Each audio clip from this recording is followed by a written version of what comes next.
Molt bones, què tal? Benvinguts endimoniats. Un altre episodi, episodi 16. Ja tornem a estar aquí, vos trobàvem a faltar. Ara sí que ja és estiu, fa una calorada. I un podcast d'estiu, un episodi 16 d'estiu amb una persona molt estimada i sobretot una persona que per jo és una llegenda. Però, abans de res, anem a presentar el nostre Special One. Álvaro, ¿cómo estás? No soy yo, soy... No, hombre, esa llegenda, tú... Pensava que estava xerrant... Tu ets Special One, que t'he presentat així, siguent DJ, ara vols estar en la teva època a tope pinxant. No, sí. Hem de projectar èxit, no? Sí. Claro, tu sempre... No tu. L'actitud que no falti. Exacte, això, actitud absoluta. Tenim un examen molt important avui, Sí, que soc especialista en dir les coses malament, o sigui que avui suspendré. Pues ja saps, tenim aquí tota una llegenda, jo crec que ja és el moment de presentar-lo. Jo estic molt content de que estigui amb nosaltres. Jo també.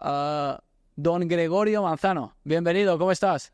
Muy bien, muchas gracias. Aquí estamos, en vuestra casa. Bueno, tu casa también, ¿eh?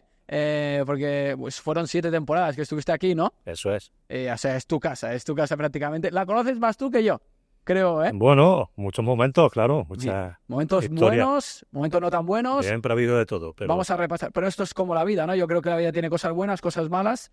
En el balance yo creo que están más las buenas que las menos buenas, porque fue una historia, o dos historias compartidas, miento. Hay una tercera no tan bonita, pero digamos que la primera y la segunda fueron historias deportivamente hablando, muy bonitas para la historia del club y que se han quedado grabadas por muchos motivos que ahora recordaremos, ¿no? Vamos a repasarlo todo, como hemos dicho, porque fueron muchas temporadas aquí. No solamente vamos a repasar también tus temporadas aquí, sino tu trayectoria como entrenador, que yo creo que es una trayectoria increíble. 11 clubes has estado a lo largo de tu carrera, que no son pocos, ¿eh?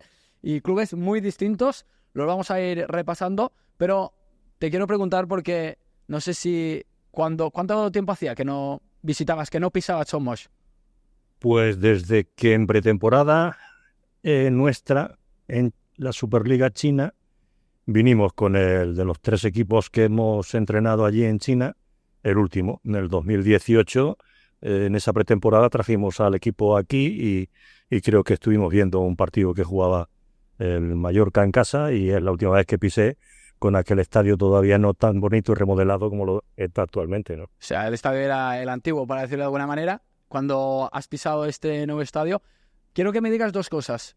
Las sensaciones que has tenido y sobre todo los recuerdos que te han venido a la mente. Porque es verdad que el estadio es diferente, pero yo creo que el aura que desprende el estadio es el mismo de siempre, ¿no, Gregorio? Hombre, sí, el espacio físico es el mismo. Lo que pasa es que aquel campo, que parece que estamos hablando muy lejos. Sí que es verdad. Pero es que las pistas de atletismo siempre han estado acompañando a este estadio durante muchísimos años, que el equipo estuvo en primera división y ahora cuando lo ves, esa entrada al campo sin esa primera impresión de esas pistas que siempre decíamos y hablamos que era un poco un aislante de todo lo que el fútbol requiere, que es el calor del aficionado y que el jugador se sienta identificado con su público, pues esa primera impresión ves que ahora sí realmente era lo que demandábamos y que ahora por fin se tiene y se puede disfrutar aparte de otros elementos físicos que se han acompañado para darle al estadio, yo creo, un nivel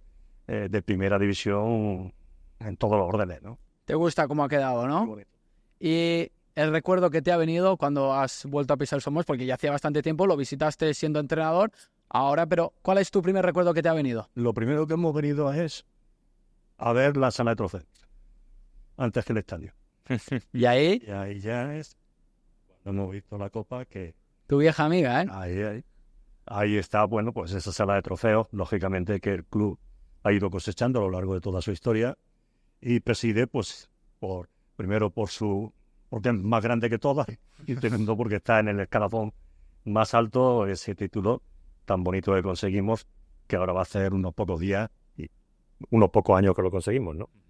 De hecho, yo creo que esa parte de recuerdos, yo cuando te he visto entrar por la puerta, de repente he vuelto a conectar un poco con el niño, que era yo, ya no solo en esa final de Copa del Rey, sino prácticamente en toda tu trayectoria con el Mallorca. O sea, yo personalmente, ese Mallorca que a mí me enganchó era el Mallorca de Gregorio Manzano y siempre ha sido como una conexión el Mallorca contigo. O sea, no sé si eso al final a los entrenadores os pasa, el que hay un club como que os marca prácticamente toda la carrera.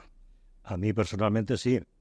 Es decir, para mí, cuando hablo de todos los equipos que antes hemos comentado, las temporadas que profesionalmente he estado aquí, cuando uno habla en el terreno profesional, bueno, pues son números al fin y al cabo, 200 partidos, no sé, en primera división. Más de 400, leí yo. Entonces, pero claro, eso es lo profesional, pero se queda algo mucho más importante para mí, que es lo personal, ¿no?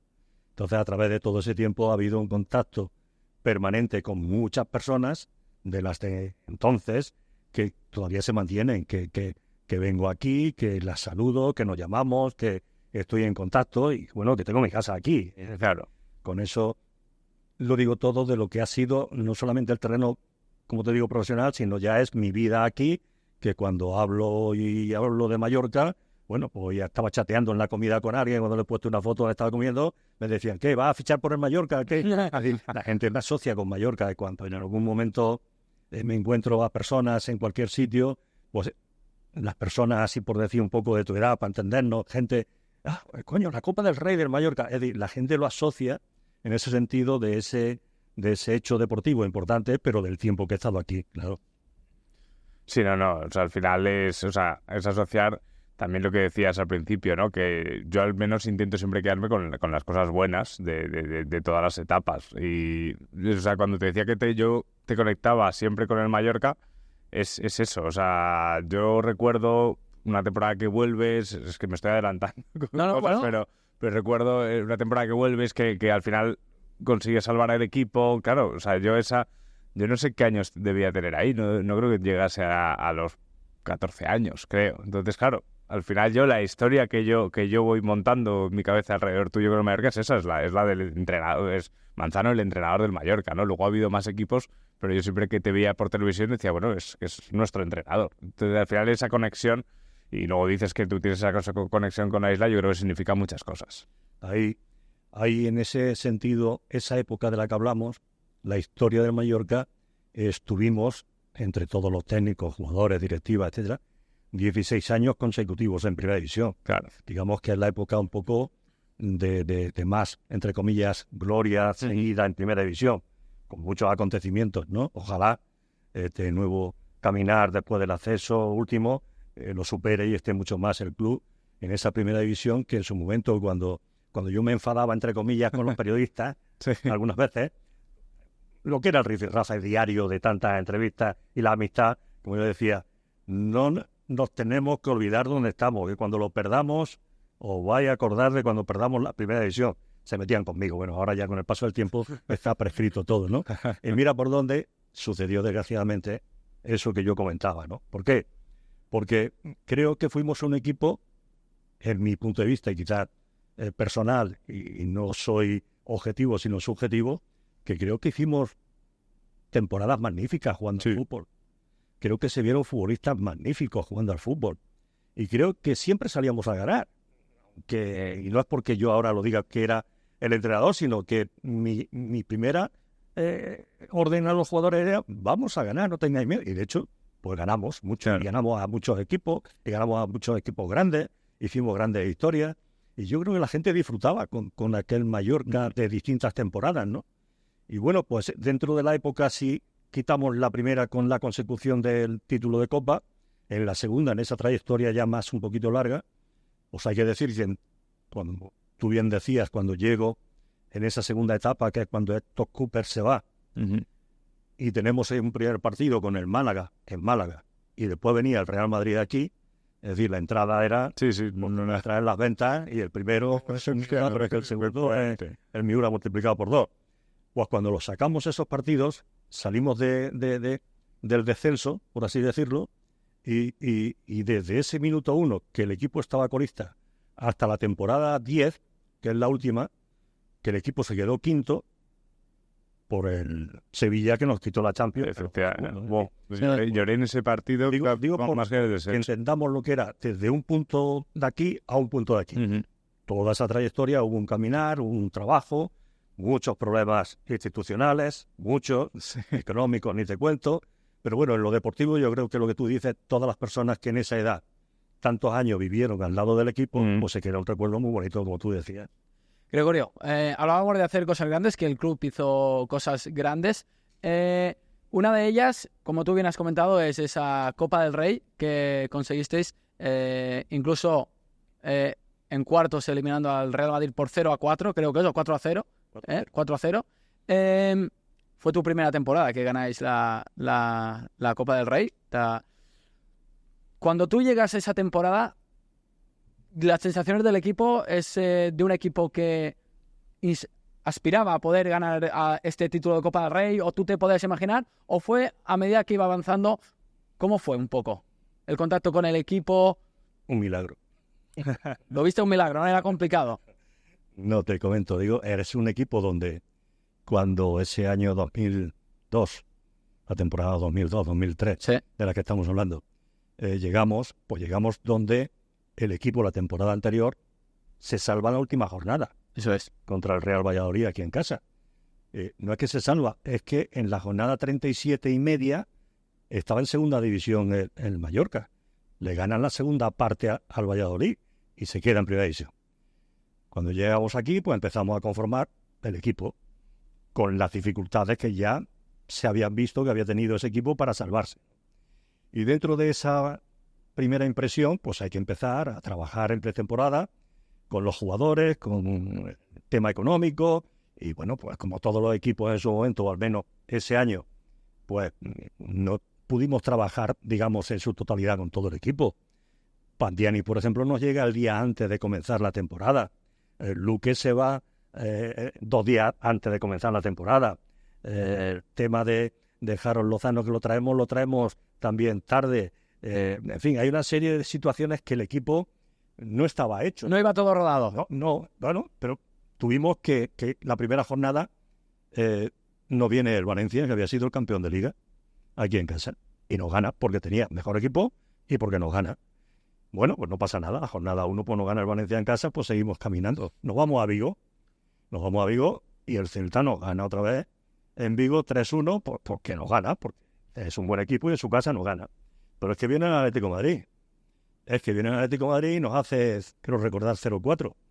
Entonces, cuando yo te hablaba de cómo comienza esa temporada, es que en la jornada 3 estamos 0 puntos, no te he dicho ya 8 o 9 goles en contra y 1 o 2 a favor. Imagínate la situación de arranque, hablo ya en el tema personal, digo, esto está a punto de explotar, explotar por el sitio más corto siempre, que en el fútbol no hay que decir, ¿no? Pero sí es verdad que cuando fuimos a Bilbao, nada más que la siguiente salida, pues le di una vuelta al equipo, que es lo que yo estaba creyendo que estaba haciendo mal, o tenía que hacer otra cosa distinta, porque lo que yo estaba haciendo y el equipo estaba realizando en el campo no daba resultado. Y es cuando tomo una decisión, entre otras, ¿no? Pero es poner a los 2 laterales que habíamos fichado nuevos, que eran a Cortés y a Poli, ¿no? Poli. Esos 2 chavales que no habían jugado en primera división, les doy la oportunidad de que salgan en San Mamés a trabajar y hacer las cosas como casualidades de la vida o no, entre otras cosas, porque ganamos el partido en San Mamés. Bueno, pues ya había rumores de que a Manzano había que cortarle la rama y ganamos 0-2 aquel partido. Y lo que son las cosas del fútbol, que a veces por eso es tan grande y no lo va a poder con el fútbol nadie. Ese partido, después ganamos 6 seguidos. Es decir, claro, ganamos 7 partidos seguidos. Pasamos de ser colistas a ser segundos. Donde nos jugamos en casa el siguiente partido con Villarreal, aquí en casa, que ganando ese partido nos poníamos líderes. Imagínate esa situación. Y le decía yo a mi preparador físico, Tony, sentado en el banquillo, cuando salía él a calentar y yo no salía, hay mucha gente hoy en el campo. Esto es lo normal. Estábamos jugando un partido para ser líderes. Claro. Y, bueno, lo normal. Que luego vinieron otras historias. Claro, lo normal eran los nuestros de siempre. Claro. Más, Sí. los nuestros. Claro. Que siempre estaban. Y entonces, pues aquel partido lo empatamos. Lo empatamos a través de una jugada de Palermo que fue muy pícaro, con Marcos, que jugó ese día de titular, le pidió un pase hacia atrás, Marcos se lo dio y nos hizo Palermo el empate total. Y bien, digamos, esa es la primer arranque de esa temporada, donde ya el equipo empezó a hacer cosas buenas, ya se empezó a armar. Hay que anotar, que antes no lo he dicho, que los primeros 4 partidos esto no los juega, porque arrastra una sanción de la temporada anterior, también importante a destacar. Patiani, recuerdo que la gente me decía que para qué lo ponía más, que no marcaba un gol ni al arco iris. Bueno, pues fuimos a Valladolid dentro de esa racha, ganamos 1-3 y el hat-trick lo hizo Patiani. Es decir, todo tuvo que ir como rodando poco a poco para que todas las piezas fueran entrando y en su armonía, y el equipo pues empezó a funcionar esa temporada pues de una manera tan maravillosa. Al hilo de lo que tú dices, empieza la Copa. Pues empieza la Copa, bueno, pues el primer partido de aquel año se jugaba partido único fuera de casa y nos tocó la Gramenet. Bueno, pues entiendes que va a ir a un campo que era de césped artificial, donde, bueno, pues te lo jugabas todo, que había que eliminar a la Gramenet. Pero se sabe que en esos partidos Sí, son complicados. cualquier cosa. Y No hay ninguno el partido iba 0-0, 0-0, hasta que en el minuto 89, fíjate, en el minuto 89 marcamos un gol. En la salida de un córner, creo que fue Álvaro Novo, y ganamos 0-1. Bueno, hemos pasado a la Gramenet, por lo menos no nos sacan los colores. Hoy, que siempre cuando pierdes un partido te sacan los colores. Siguiente partido, vamos a Alicante contra el mítico Hércules de Alicante. Por lo mismo, ya estamos en el Rico Pérez, césped, mal césped, por cierto, cuando jugamos, y el equipo, dentro de su armonía, pues teníamos que ganar, era un segunda B. Pero bueno, el Hércules ya, si te eliminaba, era el Hércules, pero no era que nos tenían que eliminar. Que terminamos el partido 0-0, que la prórroga 0-0 y que nos vamos a la tanda de penaltis. Madre mía. Y en esa tanda de penaltis, pues quiero recordar que Leo Franco hizo 2 para los penaltis, 2 o 3, no recuerdo, y en la tanda de penaltis nos clasificamos. Bueno, pues hemos llegado a los octavos de final de la Copa del Rey. Bueno, ahora ya, si nos eliminan Primera División, por lo menos... No hay problema, ¿no? Hemos llegado hasta aquí. Podrán decir que somos unos mantas, ¿no? Y nos tocó el Real Valladolid, curiosamente, ¿no? Y ya se jugó esa eliminatoria en enero, donde el Real Valladolid nos empató aquí, 2-2, lo cual había que jugarse la eliminatoria allí en enero. Valladolid-Zorrilla, el campo está perfecto para patinar, no para jugar fútbol. Exacto. Y ese día allí en Valladolid pues jugó porque esto arrastraba una sanción que venía de Barcelona, que lo expulsaron, que esa es otra historia, y jugó Carlitos de titular. Pues Carlitos en el hielo, aquello era pues Volaba. Yo creo que ha sido el hat-trick más grande que ha hecho Carlitos en 27 o 28 minutos, llevaba 3 goles. 0-3 íbamos, ganamos el partido, 1-4, y ya nos tocó el Real Madrid. Y ya cuando dijimos, hasta aquí hemos llegado. Ya. Claro, sí, aquí ahora ya. A los cuartos de final con el Real Madrid, pues nos elimina y punto pelota, ¿no? Y así es como nos vamos al Bernabéu. Pues, ¿qué pasa? Pues lo que tú decías antes. Pues si vamos y no tenemos nada que perder, porque el Real Madrid el año anterior había jugado la final del centenario del Real Madrid con el Depor. Centenariazo, ¿no? El centenariazo, que hablamos, Sí. que el Depor le ganó. Pues fuimos a Madrid, y el Madrid al tran-tran, y nosotros con mucha ambición y con muchas ganas le empatamos aquel partido con un gol de Nadal, recuerdo, en un córner, creo que hizo el gol. Bueno, pues ya si viene el Madrid y nos gana en Mallorca, normal, al final. Pero estaba más cerca, ya cada vez estaba más cerca la final, ¿eh? Pero bueno, estábamos en los cuartos todavía, pero aquel equipo, el Madrid pues venía y Sí. a Mallorca pues con todo A ganar, sí. toda su historia. Pues lo que pasa en estos casos, que cuando el equipo rival cree que va a ser superior a lo largo de 90 minutos, nosotros empezamos a pensar que teníamos que ser superiores desde el primer minuto. Y salimos, entró un va por ellos, nos esperaron un poco esa salida, y a los 7-8 minutos Fernando Niño consiguió un gol de un córner, quiero recordar, y luego pues vinieron ya los goles de todo, de Pantera. Vino rodado todo ya. Y bueno, se llevaron un saco. Te dan un saco, sí. Los 4-0, Festín. aquello además con goles de una... Sí, no, de calidad, sí. Uno de Samuel a pase de Bagaza por arriba, otro de, bueno, un festival de partido donde la gente pues se fue a su casa, lo que hablamos, pues, bueno, pues estamos en semifinales. Y bueno, pues tampoco... Pero Gregorio, cuando estás en semifinal, realmente tu pensamiento es, ahora ya no nos pueden eliminar. En plan, sí que nos pueden eliminar, pero ¿qué mensaje le plantas al equipo? Tú te llegas a semifinal ganando al Real Madrid y por 4-0 y cuando llegas a semifinal, ¿qué le dices al equipo? Hay que darlo todo, ¿no? Hay una realidad que el Real Madrid, la victoria te da un factor mental superior que si hubiera eliminado a cualquier otro. Eso es. Claro. Es decir, podíamos haber eliminado a quien te voy a decir, a Osasuna, yo qué sé, a cualquier otro equipo, ¿no? Pero el Real Madrid da un plus. Te hace crecer Si hemos más que sido nadie. capaces de esto, cualquier rival que esté enfrente, haciendo lo mismo, al menos tenemos garantías, ¿no? Y de hecho, también es verdad que el Depor, el Super Depor de aquel año, el partido de ida fue allí y era un partido complicado porque, claro, era que no saliera con una derrota muy, muy complicada, ¿no? Para luego tener aquí garantías. Pero el equipo, yo creo que se mentalizó, independientemente de cómo jugamos aquel partido, que lo recuerdo perfectamente en su conjunto, pero el Depor no sabía controlar nuestra manera de jugar. Fue asombroso lo que en Riazor, en el minuto 60 y tanto, 70, aquel marcador 0-3 en Riazor, cuando lo veía decía, imposible. No te lo creías, ¿eh? 0-3, y claro, cuando estás con 0-3 dices, la final la tengo en las manos. Claro. La final la tengo en las manos, pero el fútbol y los elementos del fútbol son, pues, como yo dije en su momento, pienso, y quizás no es una observación muy, muy personal, yo creo que se relajó el árbitro. Dijo, bueno, pues 0-3 por una jugada, donde creo que fue Tristán con Poli, en una jugada muy puntual, que se tira a Tristán, que Poli ni está con él porque está delante. Claro. Total, hizo allí una... Y el árbitro nos pita un penalti. El minuto 90, 89, 90, y nos ponemos 1-3. Bueno, pues 1-3 del fútbol, como es fútbol, aquello duró 2 o 3 minutos más y nos hicieron otro segundo gol. Pues imaginarse lo que es ese 0-3. Sí. Te puede cambiar enseguida en el fútbol. Ese 2-3 y ahora tenemos que venir aquí a jugárnosla cuando lo teníamos en la mano a través de una situación, lo que es el fútbol. Y ya está, no hay que darle más vueltas.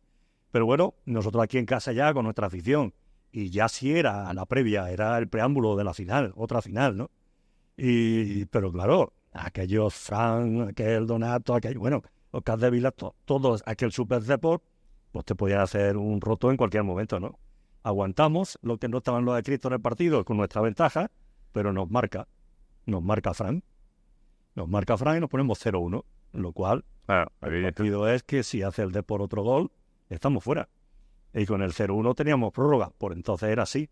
Y sucedió que en un córner, aquí en la portería de la derecha saliendo de los vestuarios, pues creo recordar que cabeceó, no sé si fue Harold Lozano, se quedó un balón suelto y el Caño metió aquel balón para adentro, aquel 1-1 nos daba ya un respiro, ya el Depor quería y no podía, nosotros no descendimos y bueno, la alegría fue enorme cuando estábamos de nuevo en otra finalísima, que era el objetivo. No, fueron así sucediendo las cosas, pero no fueron fáciles en absoluto, nada. Perdona un momento, ahora que hemos llegado a la final, pero Gregorio, antes de la final, ante el Recreteo de Huelva, hay un momento que yo creo que tú dices que es el más duro de tu carrera, uno de los más duros. Y es cuando le tienes que comunicar a Samuel Eto'o que su compañero de selección, se había fallecido. ¿Cómo es ese momento para un entrenador decirle a un jugador que antes de una final, que bueno, estado mental te puede perjudicar, que había fallecido su compañero? ¿Cómo lo afrontas y cómo se lo expresas a Samuel? Es algo que primero, no sabes, nadie te ha explicado por muchos cursos de entrenadores que hayas hecho, ni tampoco en la historia del fútbol sucede este hecho tan doloroso, pero sí es verdad que había que tomar una decisión cuando en el entrenamiento, después de hacerlo, recibo la información a través del delegado y del jefe de prensa que se está enterando de la noticia que está saliendo, y cuando me lo comunican, pues Tony coge al equipo, lo retira para hacer los últimos estiramientos, y cuando ya está todo aislado los jugadores, Tony los manda a la Gaceta, le indico el tema que voy a hablar con Eto'o, y ya le digo a Samuel que venga, y sí, me quedo a solas con él, pongo las manos en sus hombros, y le miro y le digo, le doy la triste noticia, ¿no?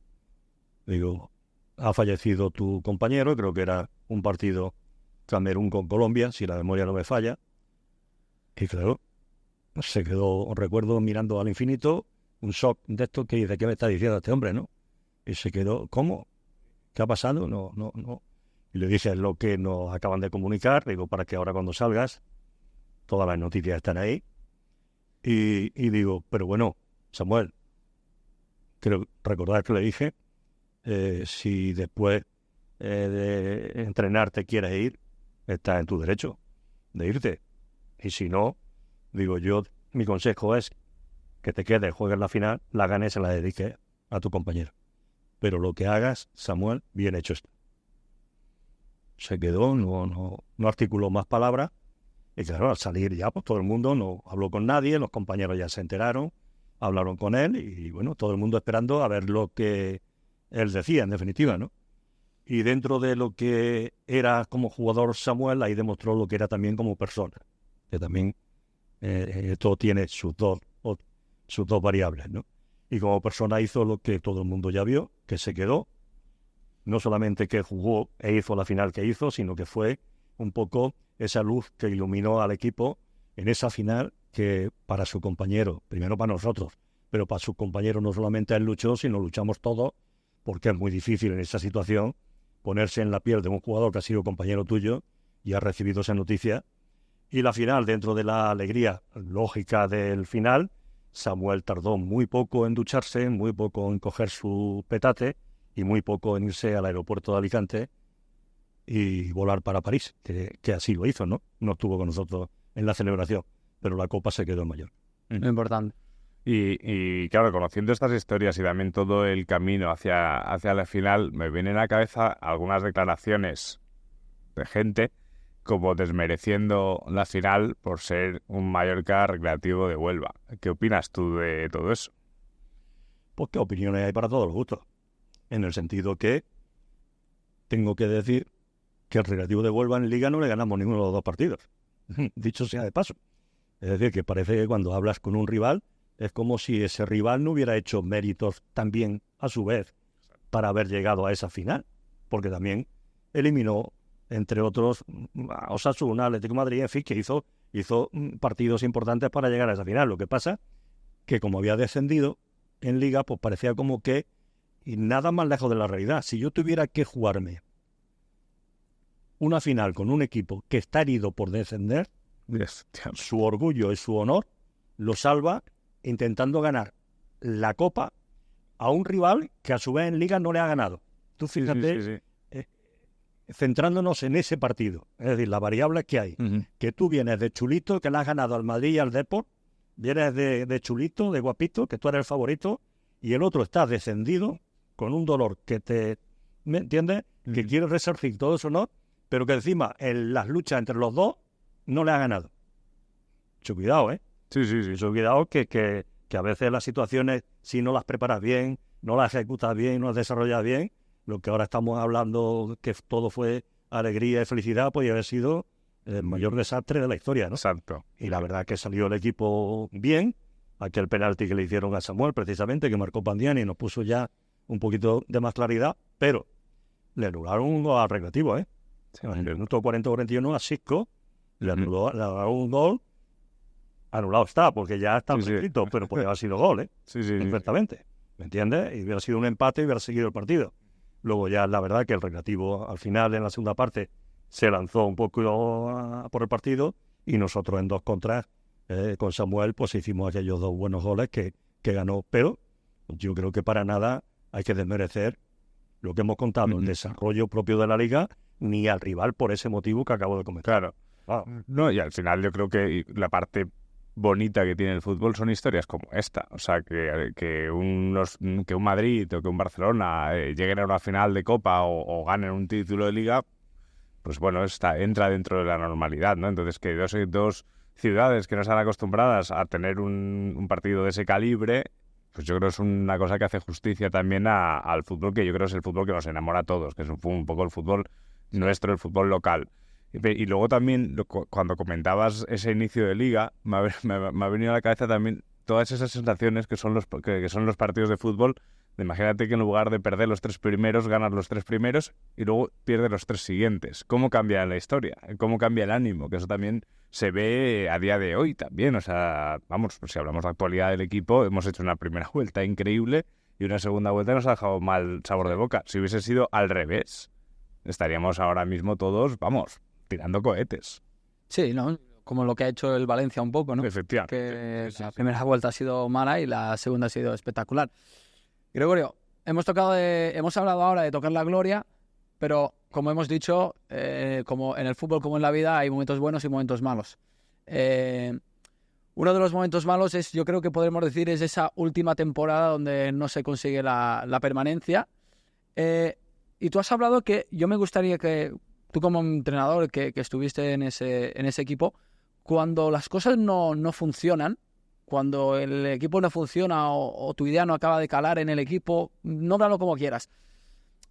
¿Cuál es la sensación cuando ves que el equipo no reacciona, pasan las jornadas y sigues ahí abajo? ¿Cómo es esa sensación, Gregorio? Porque, claro, pasamos de que el equipo no funciona, la crispación de la gente, porque es verdad que esa última temporada yo creo que te vas con ese mal sabor de boca. Bueno, si alguien tenía que vivir esa experiencia, digo, pues, como tú bien dices, que sea yo, que no sea otro, ¿no? Es una situación un poco anómala en el sentido que cuando hablamos de esa primera temporada de la Copa, acabamos de comentar, luego aparece esa segunda etapa que termina. La tercera, cuando aparece, siempre, o al menos pienso yo, como yo decía, si me llama el Mallorca de nuevo para echar una mano, no puedo decir que no. Por razones obvias, por todo lo vivido, por todo, no puedo decir que no. Pero sí es verdad que cuando a veces vuelves a repetir otra vez otra historia, pues claro, los milagros, entre comillas, deportivos, pasan. Pero sí es verdad que hay que saber tocar las piezas de una manera muy, muy sutil, ¿no? Entonces sucede a lo que tú bien comentas, que nosotros llegamos en una etapa donde el Mallorca, las 19 jornadas anteriores, desde que nosotros llegamos, el equipo sobre 54 puntos había sumado 6. 6 de 54 puntos. Imagínate las cabezas de los jugadores permanentemente pensando en que entras en un bucle en que no ves la salida del túnel. Y lo que tienes que hacer es despejar las cabezas para que empiecen a funcionar los pies, porque aquello era un querer y no poder, ¿no? Pero bueno, una vez que asumimos la decisión de intentar de nuevo dejar al equipo en primera división, pues lo hicimos con toda la profesionalidad, toda la honradez, toda la dedicación, ¿no? El primer partido aquí en casa fue por los Osasuna, que empatamos, y luego pues el equipo empezó a rodar y hicimos cosas buenas, pero hubo momentos en los cuales no tuvimos un poco de fortuna, que aparte de cuando estás abajo, también te puede venir de vez en cuando algo de fortuna, algo de que esa jugada determinada, ¿por qué cae para allá y no cae para acá? Porque cuando cae para acá y no es positiva, el futbolista, otra vez, ¿no? Tiene metida ahí. Entonces hubo 2 o 3 momentos muy puntuales que tuvimos oportunidades para haber salido.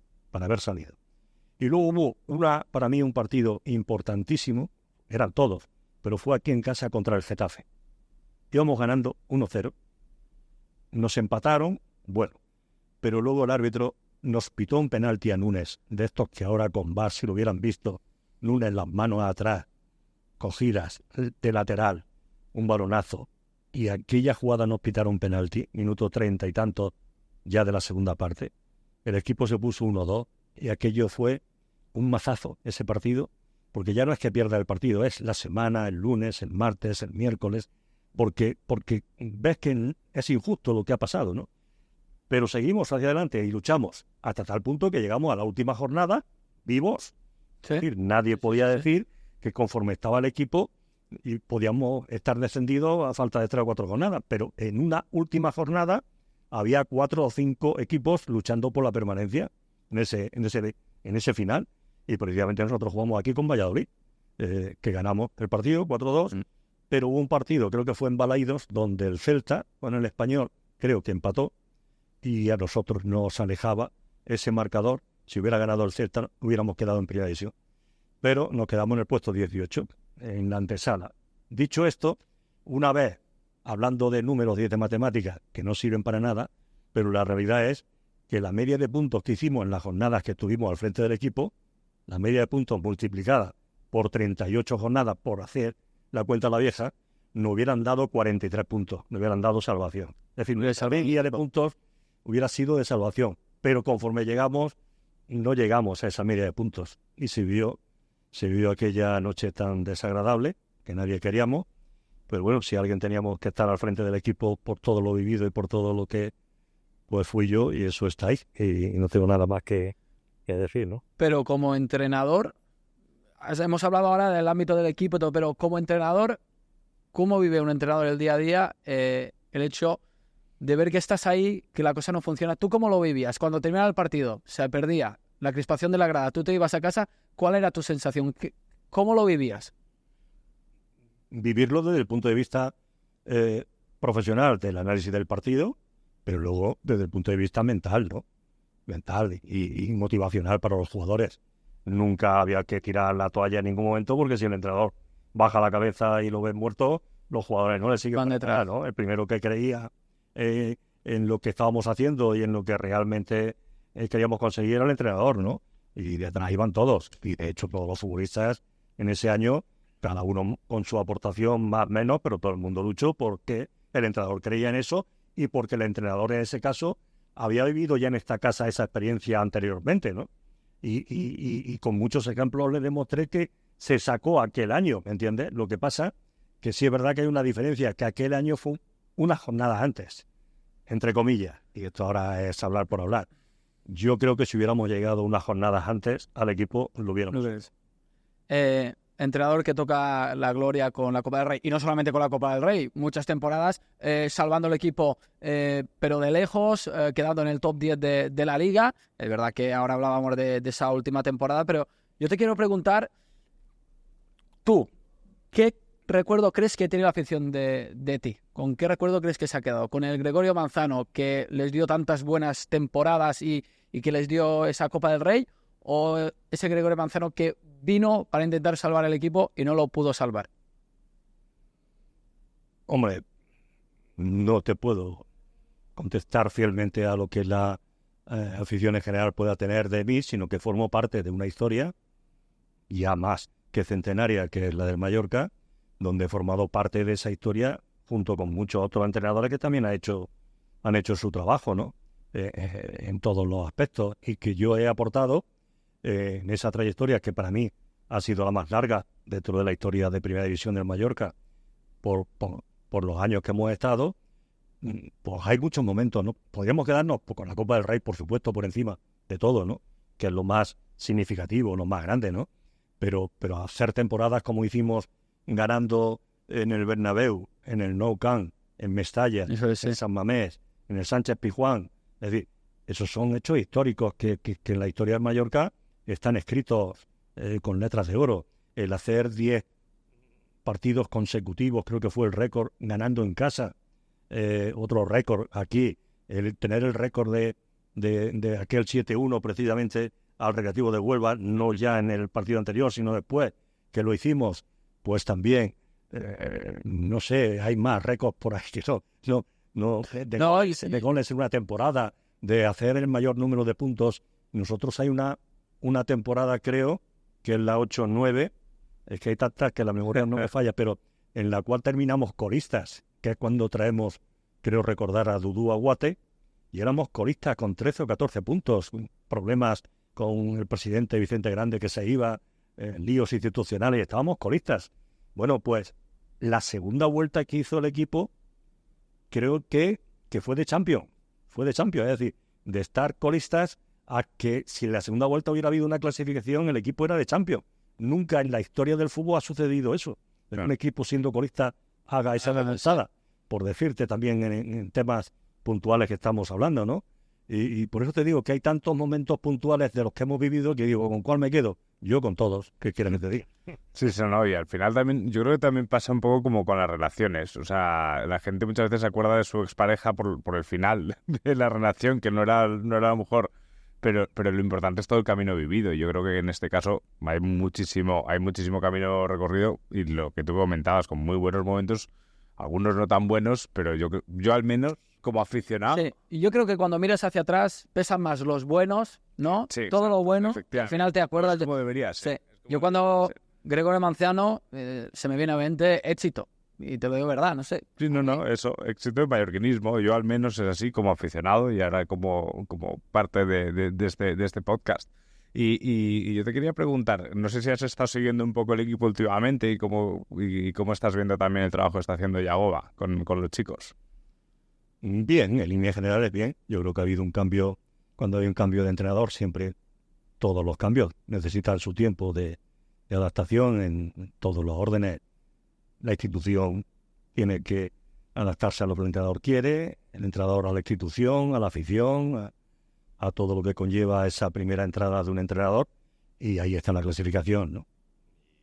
Y bueno, este año se ha podido vivir a través del éxito el año pasado, de esa final que se volvió a jugar de nuevo de Copa, una experiencia inusual, que es esa Copa en Arabia que se jugó y que al menos en Mallorca podrá decir, no todos los clubes podrán decir que han podido participar en ese tipo de eventos de tanta trascendencia, y quizás, bueno, morroncillo de esos negros, lo de la Copa, por decir, un partido que salió mal en aquel partido y que quizás pues la gente tenía ilusión por el hecho de el año pasado a lo mejor haber continuado, pero bueno, yo creo que la primera vuelta que hizo el equipo fue excepcional y conllevó de que, bueno, se podría pensar que podían estar luchando por los puestos europeos hasta el final, cosa que se desvaneció a falta de 4 o 5 jornadas, y es lo que decimos, se ha quedado un poco, pero si alguien, ahora sí, a bote pronto, comienza la temporada y dice, oye, que al final este año va a ser un 10º puesto, sin problemas, sin agobios,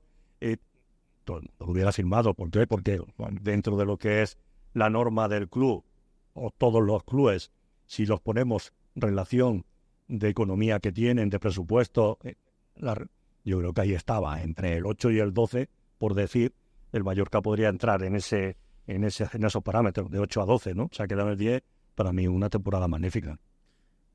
Y también a la hora de construir equipos, tú mencionabas que en esa temporada que llegas tú y Pandean y te llega al final, se va Luque, etcétera. Me estaba acordando, por ejemplo, de este año del Mirandés, que en pretemporada tuvo que cancelar un partido amistoso nosotros, porque no tenía jugadores suficientes, y míralo, o sea, está haciendo al final una temporada increíble.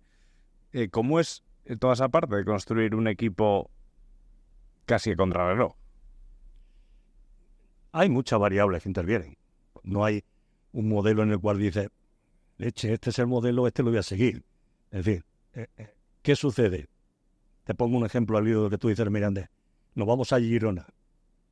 Pues Girona, ahí está, su temporada pasada fue magnífica, no. Lo siguiente, ¿qué sucede? Pues los equipos, cuando sus estructuras económicas son las que son, pues a ese equipo, en cuanto le han quitado sus 4 o 5 futbolistas de un nivel para, lógicamente, las economías, sanearlas y potenciarlas, sí, han paseado por Europa, pero sí han pasado un poquito de miedecillo por ahí abajo. Entonces, el Mirandés, ahora el domingo en Oviedo, tiene su oportunidad histórica. ¿Por qué? Porque de no serlo, no te extrañe que a lo mejor, esto es hablar por hablar, que el año que viene el Mirandés si no sube, estemos hablando de un Mirandés en zonas bajas sin problemas. Nunca se sabe. Por eso digo que es una cuestión que no nosotros, cuando hemos comentado esto de los equipos que tú dices, nosotros hemos vivido aquí la temporada 7-8, quiero recordar 8-9, que tuve que decirle, creo que fue a Nando Pons y a Vicente Grande, si se va a Moya y Núñez, me voy yo del equipo. Lo vendimos todo. Claro. Lo vendimos todo. Fue el año de Huiza, si os acordáis. Sí. ¿Entiendes? Bueno, pues Huiza hay que venderlo, porque Huiza ha sido pichichi, todo el mundo está, que esa es otra, que habría que anotarla en las historias del club y de él, ¿no? Bueno, y del último pichichi español en la... Sí, Dani Huiza. Ahí está, ¿no? Fernando Navarro y él fueron campeones en el europeo, como acordarse, pero se fueron todos, se fueron Zonal, Navarro, todos. Y ahí llegó un momento en que había ofertas, en que Moyá lo quería el Valencia, que luego después se fue, que Núñez lo quería el Sevilla, en fin, lo quería todo el mundo. Y empezamos la temporada Y no tenían, se habían ido los futbolistas, Claro. había que venir a hacer otro equipo nuevo Claro. y empezar otra vez a rodar con otro tipo de futbolistas. Y gracias a Dios vinieron, los acoplamos y empezamos otra vez a rodar. Pero esas situaciones aquí en el Mallorca, en su momento las hemos sufrido. ¿Por qué? Porque el Mallorca o al menos lo que me decían a mí, me decían, mister, que aquí todos los años hay que vender por una cantidad X de millones para equilibrar nuestra economía. Perfecto, perfecto. Es decir, ahí está ya el buen hacer de los futbolistas y de la temporada para que tengan nombre y esos futbolistas puedan venderse y a su vez equilibrar. Bien, una cosa es equilibrar, por otra cosa es ya... Sí, quedarte en el Yo equipo. entiendo, yo soy presidente y si me viene, pues vamos a vender, pero claro, luego el que Y tiene... luego hay que jugar, claro. El que torea luego soy yo con el tema, Exacto, ¿no? que está en rueda de Pero, prensa. pero bueno, al final salió, ya digo, la cosa muy bien, porque a nivel deportivo salió muy bien. En un año, lo que tú dices y decimos, tan complicados como que estuvimos todo un año sin cobrar. Joder. El año 9-10 le dicen a los jugadores que van a cobrar las nóminas mensuales, pero nada de fichas, que cobrarán con los derechos de televisión cuando paguen televisión. Ese equipo que no los he mencionado se tiró 38 jornadas en Europa. Entre los 6 primeros estuvimos la temporada 8-9 o 9-10, que es cuando vino el Jerez. Recuerdo el primer partido de Liga, ganamos 2-0. Pues desde la primera jornada de la 38, el equipo estuvo entre los 6 primeros, 38 jornadas, al hilo de lo que Sin cobrar. y los futbolistas sin cobrar. Cobraban cuando pagaba la televisión. A lo que tú me preguntabas, ¿cómo se hace eso? Pues llevando a los futbolistas. Pero había crispación, entiendo, ¿no? Entre los jugadores. Bueno, no porque se había admitido. Una vez que eso sucedió, Ellos van... se hizo un planteamiento, señores, este es el problema del club, el club tiene estos problemas económicos y esto es lo que hay. Entonces, los futbolistas admitieron, si esto está comprometido en que vamos a cobrar a través de cuando venga la televisión, cobramos y estaba todo. Estaba todo escrito. Pero el equipo ahí respondió y el equipo quedó quinto, Sí, El equipo quedó quinto en la liga. Por eso digo que muchas veces el explicar cosas en el fútbol de forma categórica de que esto es igual, lo vamos a transmitir aquí, lo repites y no sale, no es lo mismo, no tiene esa situación, ¿no? Y Gre- es que justo es que con esta temporada Vale. que decías de quedar quinto, yo siempre tuve una duda que no sé si tú me puedes, si tú me puedes responder.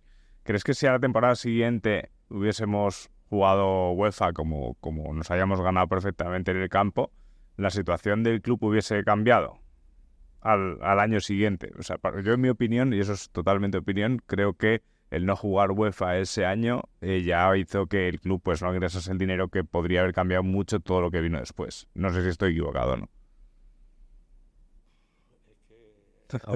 Me pregunta una hipótesis de una cosa que yo ya en ese momento no sabría decirte, Claro, eres muy... no sabría explicar Sí, no, al año siguiente si el haber entrado o no hubiera supuesto más o menos ingresos o no. Muchas veces no se sabe la situación, que a veces en función ahora ya menos, pero en función de los equipos, esto que hablan tanto de las competiciones europeas, que son vistosas, que hay que jugarlas, y que todo el mundo le gusta, cuidado. Sí, es un Tienes caramelito. que tener plantilla, y Eso es. jugadores, porque hoy las competiciones, sobre todo que se juegan los jueves, hoy jugar en Europa gasta, como decimos, mucha pierna de futbolistas. Exacto. Y si no tienes plantillas largas, competitivas y perfectamente equilibradas, sí te paseas por Europa, pero luego lo pagas en la competición doméstica, ¿no? Y esas situaciones, a veces tenemos la Real Sociedad este año, por ejemplo, Sí, se ha visto. equipo ya con nivel, por decirte, el Girona, en fin, que muchas veces cuando hablamos de esa alegría de jugar en Europa, mucho cuidado si luego no hay dinero para poder tener jugadores en relación a lo que se está jugando, ¿no? Hablamos de jugadores, Gregorio. No sé si con qué jugador te quedarías. Con el que de calidad que has entrenado. Un jugador que tú... Sé que hay muchísimos, pero alguno que digas, pues este jugador tenía unas cualidades, era increíble. ¿De todo o del Mallorca? De todos. Te lo voy a poner más difícil. O sea, ha habido... Es que no te puedo decir porque este destaca en esto, pero es que el otro... Y si me tuvieras que hacer un 11 titular, Buah. Podría hacer 3 muy buenos, pero si uno que digas, venga, vamos a empezar por la portería. Difícil, pero bueno. Por la portería, pues estaría entre César, portero que tuve en el Valladolid, para mí un pedazo de portero, para mí, y luego pondría de suplente a Leo Franco. A Leo Franco. Sí, no. Tú haz tu 11 titular. Vale, seguimos de posición. Es un de portero. Perfecto. Vamos a los delanteros, ¿no? Venga. Los delanteros pues podrían ser perfectamente Fernando Torres y Samuel Eto'o. Vaya dos delanteros, Madre mía, ¿ves? Los querría yo. Vaya dos delanteros, Fernando Torres y Samuel Eto'o. Y de suplentes, pues podríamos poner a Huiza y podríamos poner a Luis Fabiano del Sevilla. Luis Fabiano. Buenísimo. En la recámara, Sí. Canuté, quedan en la recámara a Duriz. Es que han sido muy buenos. Han sido jugadores. Sí, desde luego. En el medio del campo, Campo, pues si tuviéramos que irnos, por ejemplo, por la izquierda, indiscutible para mí sería Arango en esa situación de jugar. En su momento también tuve a Mavisca, que era un jugador en banda izquierda para mí importante, que jugó. En banda derecha, Navas para mí ha sido uno de los es un Navas. importantes en España y Sí. de la situación. Y es que han sido tantos equipos. No, tú dale, tranquilo. No. Dándole vuelta a la cabeza de jugadores, pero bueno, Navas estaría en esa posición, ¿no? En el medio campo, si entendemos como centrocampista, o al menos la idea nuestra de jugar siempre en rombo con un media punta, Caño y Bagaza estaría siempre en todos los equipos. Lo acompañaría Borja Valero en esa situación también. Y de un medio centro defensivo, incluso en esa media punta pondría a Canuté como jugador de enganche, en su momento que me lo hizo en el Sevilla, la época que estuvimos. Y de medio centro defensivo, pues se quedaría Harold Lozano como referencia de jugador específico de jugar en esa posición. ¿Qué otro medio centro defensivo?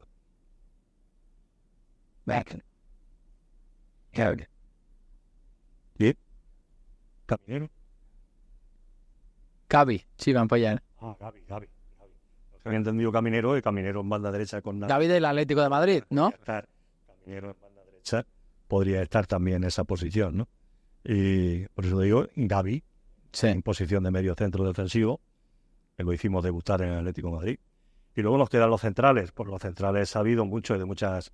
Nunes estaría siempre, Nadal estaría siempre. En este sentido, García Calvo estaría también en ese sentido, como central. ¿Quién más, Gregorio? Hay más centrales, pero bueno, estamos destacando. Sí, los que tú pondrías en un 11. Hay muchísimos, por supuesto. Yo, Nadal y Núñez son dos centrales. No pasa por ahí ni el aire, ¿Y qué más? Centrales me acuerdo de todos, pero sí, más o menos los que... En el top de los que hemos estado aquí, ¿no? Fernando Niño, en su momento, también hizo un gran trabajo, pero bueno, Núñez y Nadal han sido dos baluartes encima de aquí, que han sido importantes en ese sentido. Entre todo eso, sacaríamos un 11 muy apañado. Me he ilusionado con ese 11. Sí, Imagínate que te lo dan. Imparable, es que sería el equipo... No, con tranquilidad podríamos hacer 2 11. No, sí, claro. Y 3, porque has entrenado tantos equipos y jugadores. Hablábamos, y no sé quién me preguntó, ¿su 11 de final de Copa le ganaría al 11 de ahora, del Mallorca de la final de Copa? Buena pregunta. Esa pregunta me la hicieron. ¿Tú qué crees? No recuerdo. Y yo, salvando la diferencia, le ganaríamos nosotros. Le ganaré a vosotras, Y a tirar yo para... Hombre, claro, por supuesto. Pero yo creo que nos lo pondrían muy difícil. Ese 11 de Copa del año pasado, que era muy infranqueable en el aspecto defensivo, estaba muy bien armado en el sentido defensivo, luego quizá en el ofensivo costaba un poco más en las facetas de juego, pero yo creo que la calidad que nosotros teníamos en aquel equipo, que podía haberlos dicho todo. Dicho de paso, cuando te he dicho, podía haber nombrado a Riera también con Arango. Hay En ese sentido, tantísimos. quizás el menos, pero hizo su gran trabajo. He dejado que no he nombrado a Pandiani, ¿no?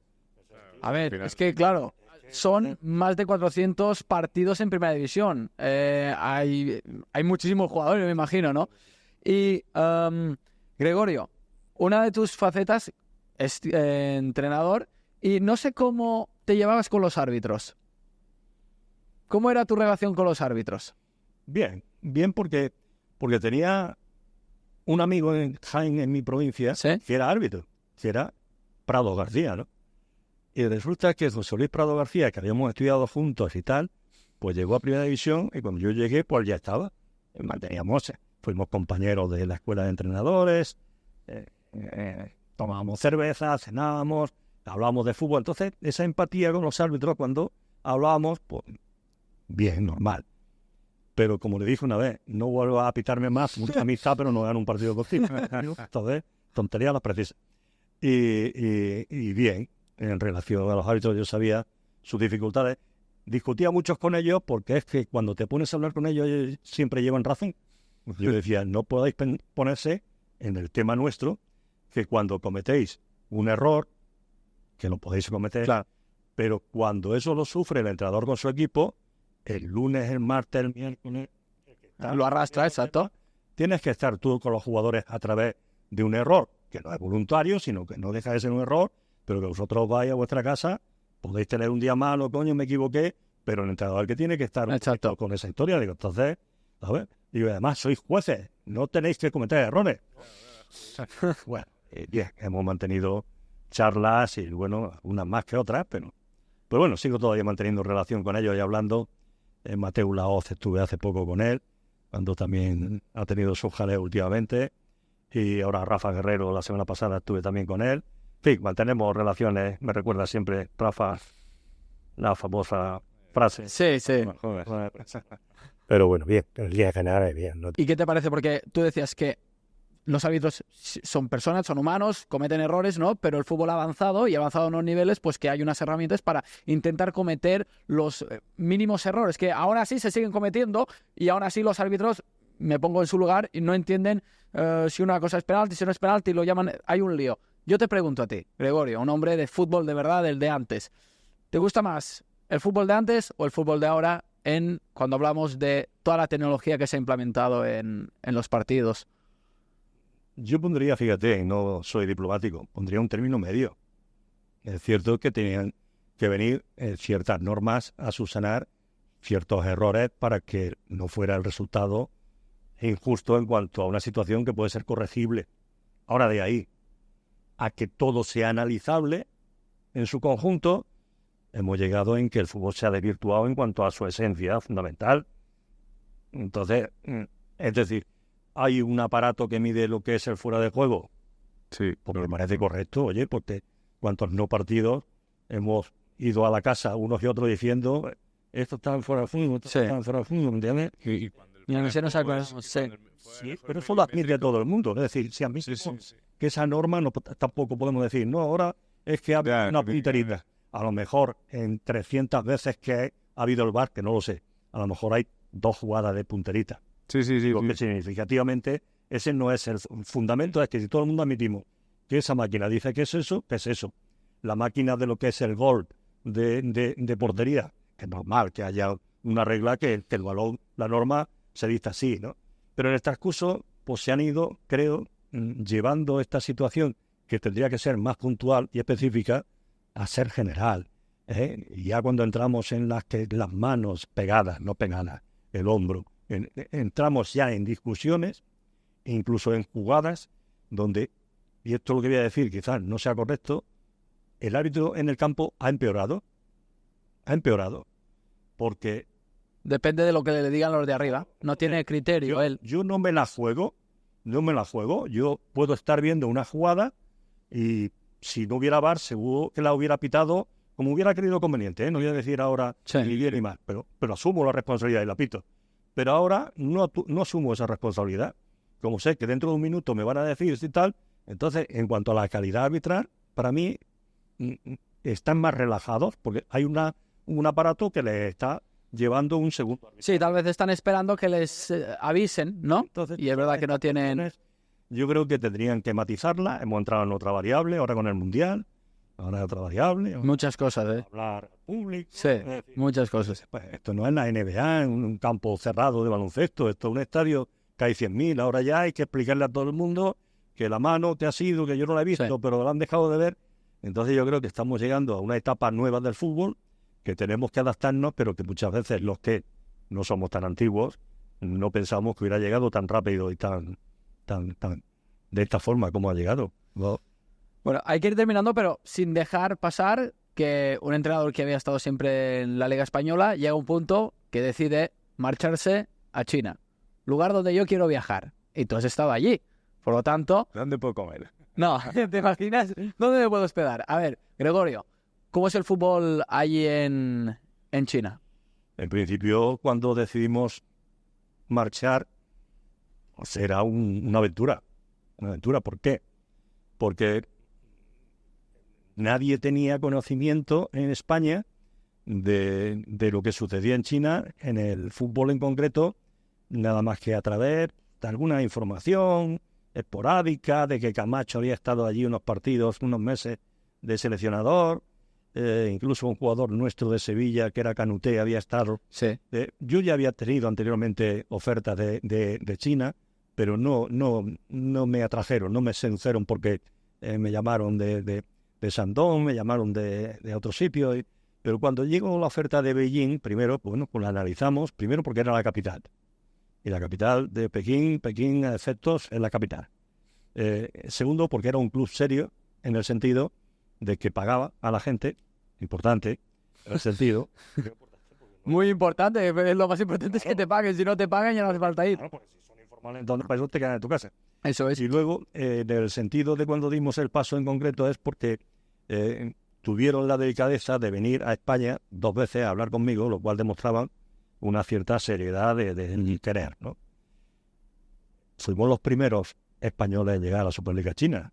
El entrenador primero que llegó a la Superliga China fui yo con mi cuerpo técnico. Pues imagínate, cuando llegas allí, un mundo. Todo nuevo. 2 libros enteros y 3 películas, un mundo. Pues claro, era todo aquello tan desconocido que con el paso del tiempo, cuando vas viendo su manera de pensar, su manera de razonar, su manera de jugar, su manera de vivir, su manera de ser futbolistas profesionales, bueno, aquello era, madre mía, dónde nos hemos metido, pero poco a poco, bueno, pues llegamos con la idea de que fueran más profesionales, mejores profesionales, en un estadio que todos los domingos entraban 60.000 personas, una locura. Muchísima afición, ¿eh? Una locura, gente muy joven, y con unos futbolistas nosotros que teníamos, todos chinos, más 3 extranjeros que tenía el equipo, y que, bueno, pues empezamos a inculcar nuestras ideas, y para no alargarme, llegamos a la última jornada del campeonato jugándonos el título con el poderoso, que era entonces Evergrande, que lo entrenaba Marcelo Lippi. Marcelo Lippi con Evergrande había ganado 8 títulos seguidos de liga. Era el Real Abatí, era el equipo con más dinero, los mejores extranjeros, los mejores chinos, y la última jornada, pues nos la jugamos al campeonato. Lo que pasa es que no dependíamos nosotros, sino de ellos. Ellos ganaron el partido, y si no hubieran ganado hubiéramos sido campeones. Pero eso no quita para, bueno, pues que ese año Beijing pues sonara primero como una idea nueva de fútbol. De hecho, no es vanidad, me entregaron el mejor entrenador de la Superliga China, nada más llegar allí, con entrenadores de gran prestigio y gran renombre que había por aquel entonces. Y esa fue nuestra primera entrada. Nos dio pie también al siguiente año, ese también, jugar la Champions Asiática, de conocer el fútbol en Australia, en Corea, en Japón, de viajar a esos sitios con equipos importantes. Y cuando vemos solamente aquí Europa y estamos Europa o América tal, Sí. no vemos lo que hay allí. Tú te vas a Japón y hay unos estadios impresionantes, unas aficiones impresionantes.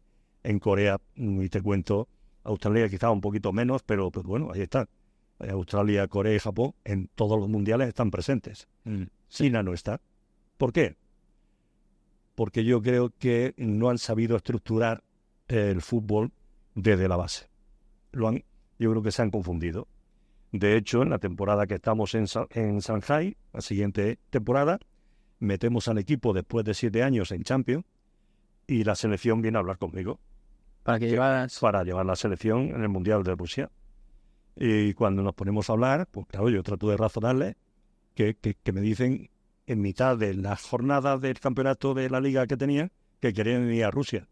Digo, pues como no vayáis volando, no sé cómo vayáis. Porque claro, jugando al fútbol no vaya a llegar. Estáis los últimos, lleváis un punto y claro, yo les decía, tenéis que pensar hacia dónde queréis llegar y qué camino escoger. Claro. No es a golpe de mata. Es decir, su razonamiento no era el adecuado bajo mi punto de vista para conseguir un objetivo y unos mínimos, ¿no? Y no llegamos a un acuerdo, porque no podíamos llegar a un acuerdo con lo que ellos pensaban, porque yo les pedí 2 años más de contrato para la Copa de Asia y ellos me ofrecieron un contrato de 6 partidos para la fase de grupos de Rusia. Y entonces, bueno, no se clasificaron para Rusia, no se han clasificado nunca, y el único mundial que China ha estado es, si os acordáis, cuando el mundial de Corea y Japón, que se llevó a cabo en el 2002, entraron, porque claro, Corea y Japón estaban excitados. Exacto, son sí. Claro. No ganaron un partido, no marcaron ningún gol, y es una pena porque potencialmente tú vas allí y ven unos estadios asombrosos, llenos, una afición, pero no han sabido cultivar lo que es la base y el fútbol base. Entonces han querido, en su momento, el presidente Xi Jinping dijo que el fútbol era obligatorio en las escuelas en el año 2015. Eso hizo que todos los empresarios entendieran que al presidente le gustaba el fútbol. Como allí los equipos son mitad empresa, mitad Estado, las empresas que hicieron, me voy a por los mejores jugadores de Europa. Claro. Y aparecieron los mejor de los mejor de jugadores y de técnicos. Aquello tuvo un boom, ¿no? El boom ahí está, ese boom que hubo de funcionando millonada, pero claro, ese no es el tema. No, claro. Porque cuando jugaba la selección, no tenías a los jugadores de Europa. Los equipos tenían los goleadores extranjeros. Claro. No había goleadores chinos, entonces no marcaban un gol nunca. Claro. Sí, totalmente. Entonces llegaron después con el tiempo a decir, vamos a nacionalizar a algún jugador extranjero, chino. Es decir, ya empezaron a cambiar, ¿no? Es un tema estructural. A nivel político es lo que es China y a nivel deportivo pues está todo muy jerarquizado. Entonces yo creo que era un problema más estructural de saber llevar la gestión del fútbol.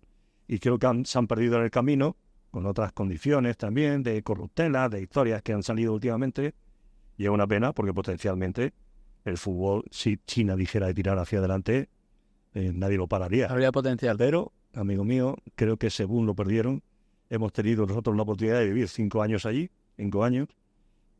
Fui el tercer entrenador extranjero con más partidos allí en China, y una experiencia que es inolvidable porque vivimos cosas, gracias a Dios, que no habíamos pensado vivir, ¿no?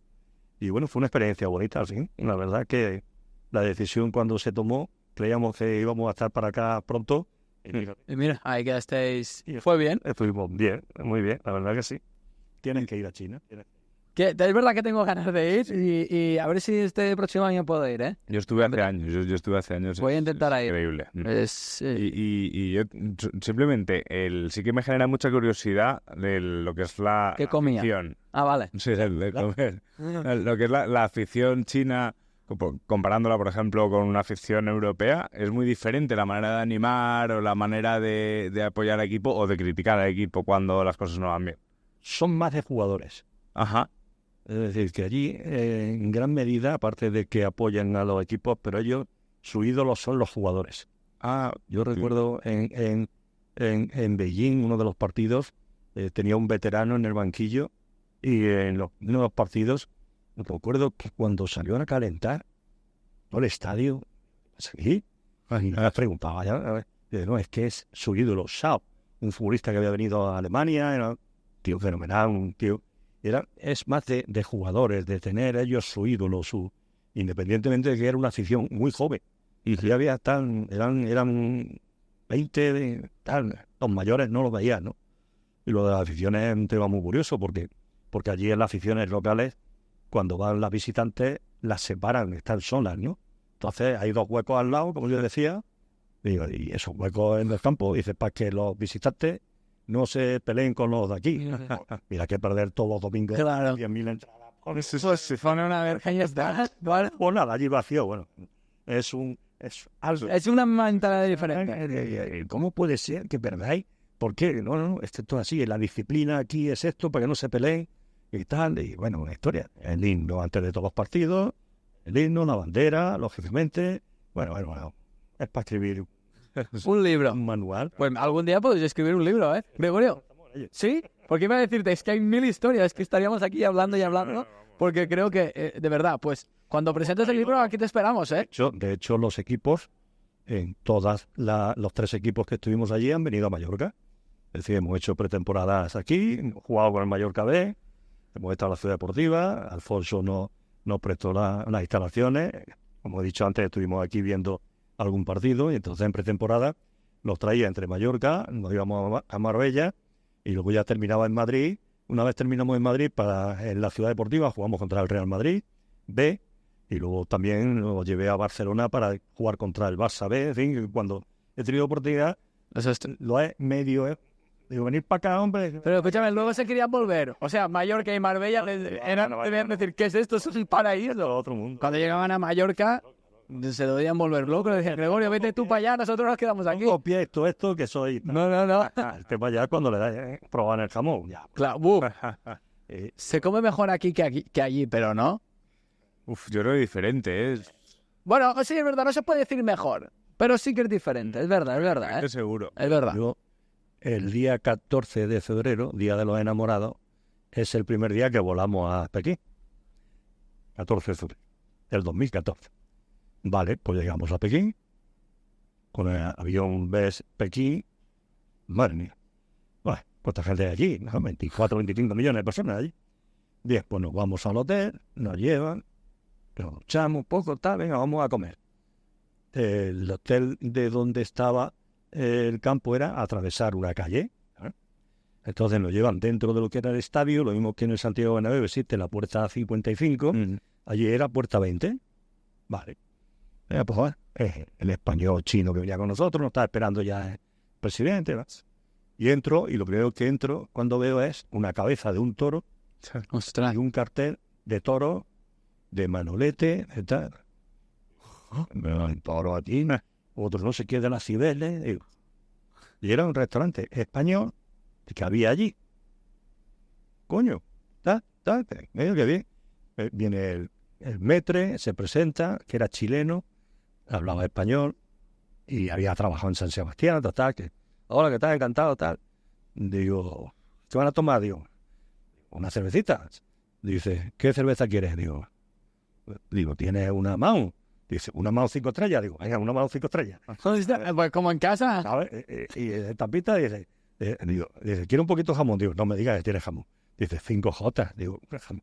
Claro, digo, esto es que tengo una cámara que nos han puesto y vamos a salir en todos sitios. Se están quedando con el...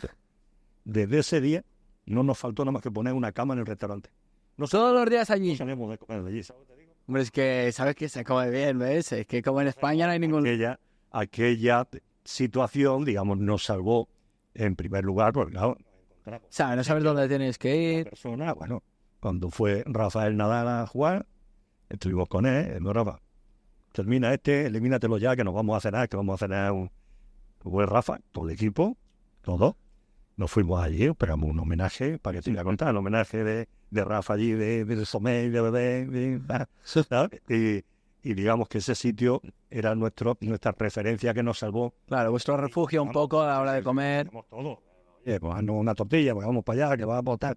Era nuestro punto de encuentro y eso fue para nosotros, ¡buah! Eso lo recordamos siempre infinito. Pues luego me pasa el nombre para yo poder ir. Bueno, Gregorio, nos tenemos que empezar a terminar, pero antes de terminar, la última pregunta, que yo no sé si un entrenador lo puede decir o no lo puede decir esto, pero... Normalmente no, pero yo te lo voy a preguntar. ¿Estás retirado? O si te llegara una oferta que a ti te apeteciera, ¿volverías a entrenar? De hecho, he podido hacerlo, pero no en cualquier condición. A ver si me explico. Es decir, anteriormente, pues tenía hasta a lo mejor, bueno, pues, pero ahora sí no se dan unas condiciones que yo crea convenientes para desarrollarme como yo creo que hay que desarrollar.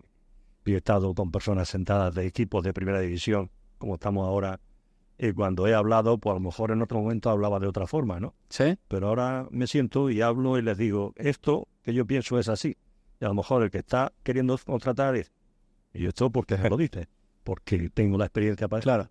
Y si lo entiendes bien, y si no, pues tan amigos. Pero no me voy a tirar a ningún charco con piscina donde no haya agua, no tengo necesidad ni tiempo de hacer eso. Pero si surge la situación, por supuesto estamos... O sea, estás abierto a escuchar. Como se dice, en expectativa de destino. Estás en el mercado, ¿eh? Estás en el mercado.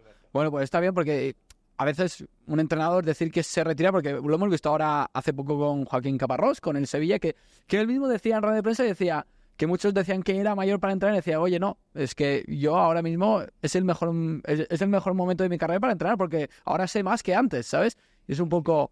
Un viejo entrenador y zorro. Viejo y zorro no puede ser viejo. Mi amigo Vidal, David Vidal, decía antes que no tenía ni idea, me fichaban todos los equipos. Y ahora que sé más que nadie, no me tiene nadie. Es verdad, Entonces, estas situaciones es verdad. no entienden como que precisamente las personas, ¿sabes? Si quien pueda, pues hacen su carrera, bueno, pues ahí está Mendilibar haciendo una... Sí. Tal, el otro día, pues, como comentaban, pues salió el año pasado campeón de Atalanta, otro señor también ya metido en experiencia, ya Carleto ni hablamos, ¿no?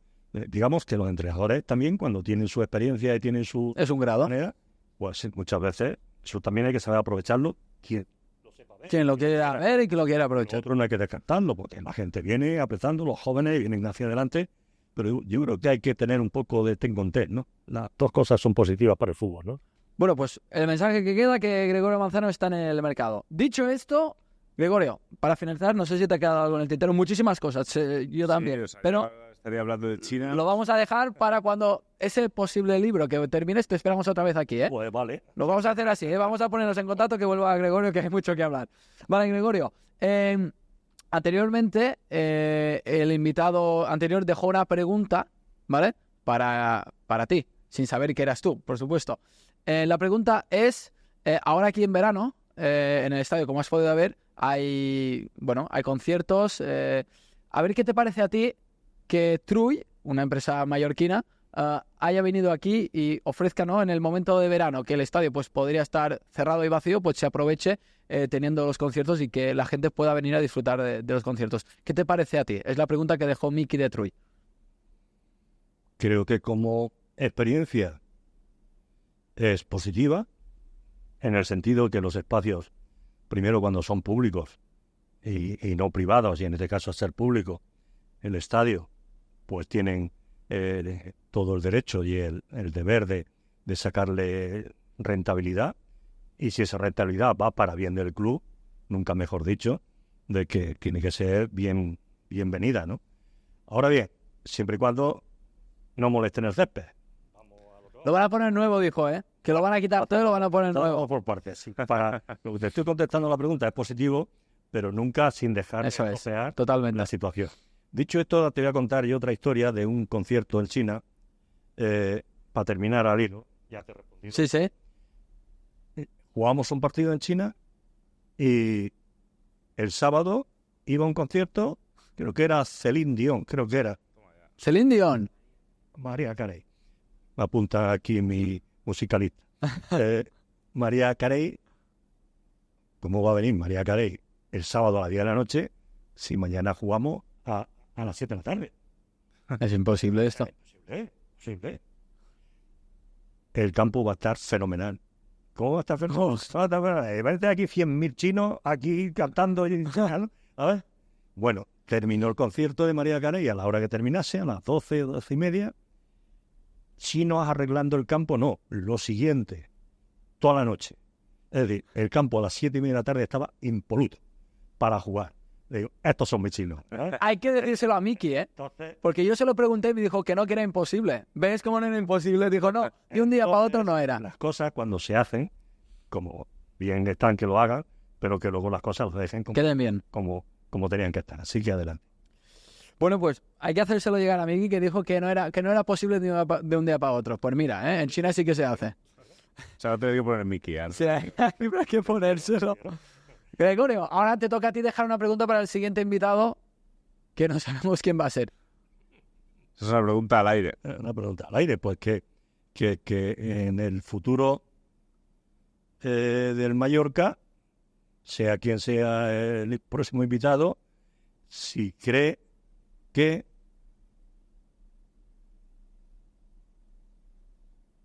tiene que luchar por un puesto o una plaza europea o tiene que seguir luchando por permanecer en primera división durante muchos años, todo lo que sea mucho mejor. ¿Qué dos objetivos son prioritarios? ¿La permanencia o luchar por un puesto europeo? Buena pregunta. Una pregunta, yo no sé la respuesta. Yo tampoco. Por eso Por eso vamos a estar el próximo invitado. Ya está, tú y yo nos mojamos. Dicho esto, para estar luchando por Europa, primero hay que permanecer. No, por supuesto, sí. Y hay que ir paso a paso, ¿no? Hay que ir haciendo el equipo. O ganar la Copa y ahí ya pasa Europa. También es verdad. Vale, Gregorio, lo último que nos queda es, tienes que firmar esta camiseta Muy bien. y que luego la vamos a sortear. Mira, ¿cómo quieres que lo hagamos? No sé, tendremos que... O sea, pues te la pongo aquí. Sí, mira, aquí en el medio, ¿eh?